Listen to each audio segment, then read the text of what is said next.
Sejarah perlu dipahami secara utuh dan berkesinambungan. Pemahaman sejarah yang hanya dengan membaca potongan-potongan fragmen, sementara sebagian fragmen telah dipenggal dan ditutup-tutupi, akan melahirkan pemahaman menyimpang. Tidak hanya itu, bahkan bisa memutarbalikkan fakta dalam peristiwa.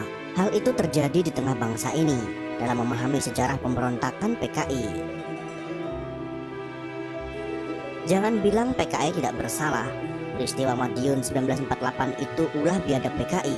Dan betapa pahitnya omongan Aidit yang bilang ulama itu tanpa kerjaan, kitabnya yang banyak, yang bisa buat bendung kali Ciliwung tidak berguna. Indonesia tidak butuh ulama.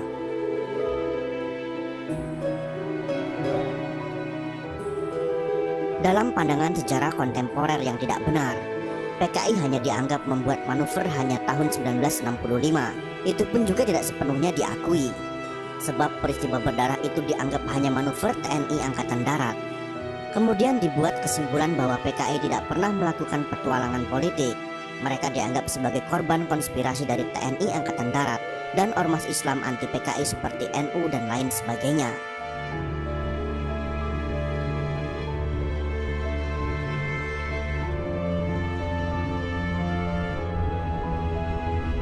Pemberontakan PKI pertama kali dilakukan pada tahun 1926, kemudian dilanjutkan dengan pemberontakan Madiun 1948, dan dilanjutkan kembali pada tahun 1965, adalah suatu kesatuan sejarah yang saling terkait. Para pelakunya saling berhubungan. Tujuan utamanya adalah bagaimana mengkomuniskan Indonesia dengan mengorbankan para ulama dan aparat negara. Pemberontakan Madiun 1948 yang dilakukan PKI beserta Pesindo dan organ kiri lainnya menelan ribuan korban baik dari kalangan santri, para ulama, pemimpin tarekat yang dibantai secara keji. Selain itu berbagai aset mereka seperti masjid, pesantren dan madrasah dibakar.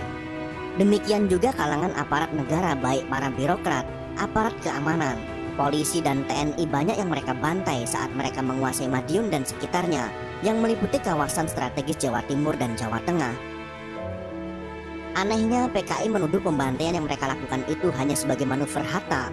Padahal jelas-jelas Bung Karno sendiri yang berkuasa saat itu bersama Hatta mengatakan pada rakyat bahwa pemberontakan PKI di Madiun yang dipimpin Musa dan Amir Syarifuddin itu sebuah kudeta untuk menikam republik dari belakang. Karena itu harus dihancurkan. Korban yang begitu besar itu ditutupi oleh PKI. Karena itu tidak lama kemudian, Aidit menerbitkan buku putih yang memutarbalikkan fakta pembantaian Madiun itu. Para penulis sejarah termakan oleh manipulasi Aidit itu. Tetapi rakyat, para ulama dan santri sebagai korban tetap mencatat dalam sejarahnya sendiri. Karena peristiwa itu dilupakan, maka PKI melakukan agitasi dan propaganda intensif sejak dimulainya kampanye pemilu 1955. Sehingga suasana politik tidak hanya panas, tapi penuh dengan ketegangan dan konflik. Berbagai aksi teror dilakukan PKI. Para kiai dianggap sebagai salah satu dari setan desa yang harus dibabar. Kehidupan kiai dan kaum santri sangat terteror, sehingga mereka selalu berjaga dari serangan PKI. Fitnah, penghinaan, serta pembunuhan dilakukan PKI di berbagai tempat, sehingga terjadi konflik sosial yang bersifat horizontal antara pengikut PKI dan kelompok Islam terutama Nahdlatul Ulama.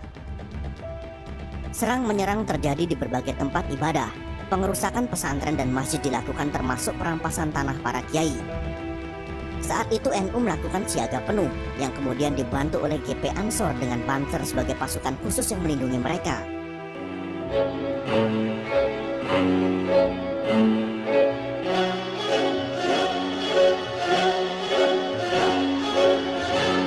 Lagi-lagi kekejaman yang dilakukan PKI terhadap santri, kiai dan kalangan TNI itu dianggap hanya manuver TNI Angkatan Darat. Sejarah dibalik, yang selama ini PKI bertindak sebagai pelaku kekejaman diubah menjadi pihak yang menjadi korban kekejaman para ulama dan TNI. Lalu mereka membuat berbagai manuver melalui Amnesty Internasional dan Mahkamah Internasional, termasuk Komnas HAM. Karena mereka pada umumnya tidak tahu sejarah, maka dengan mudah mempercayai pemalsuan sejarah itu.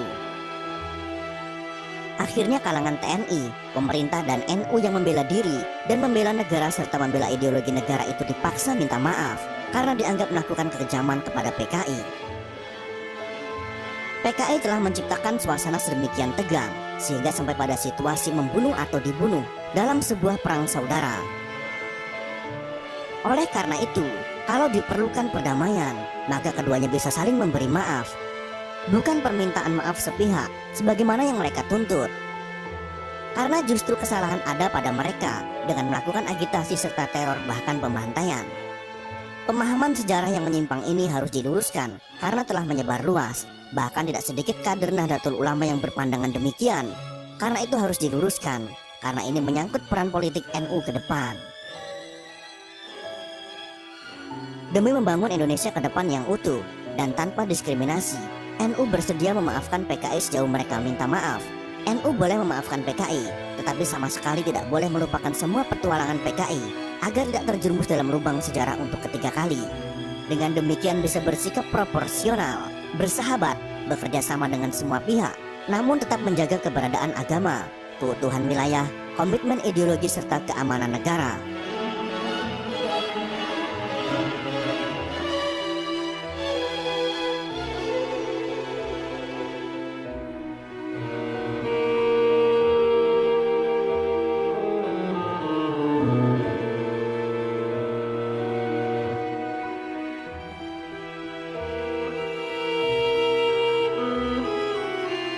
Salah seorang korban PKI di Sumur Tua Cogro adalah Kiai Haji Imam Sofwan, pengasuh pondok pesantren Thoriqus Sa'adah, Rejosari, Madiun. Kiai Haji Sofwan dikubur hidup-hidup di dalam sumur tersebut setelah disiksa berkali-kali.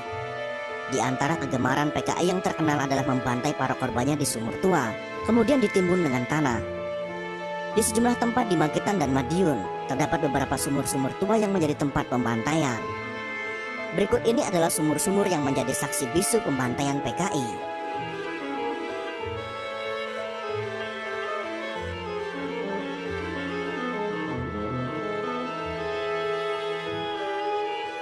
Soco adalah sebuah desa kecil yang terletak hanya beberapa ratus meter di sebelah selatan lapangan udara Iswah Yudi.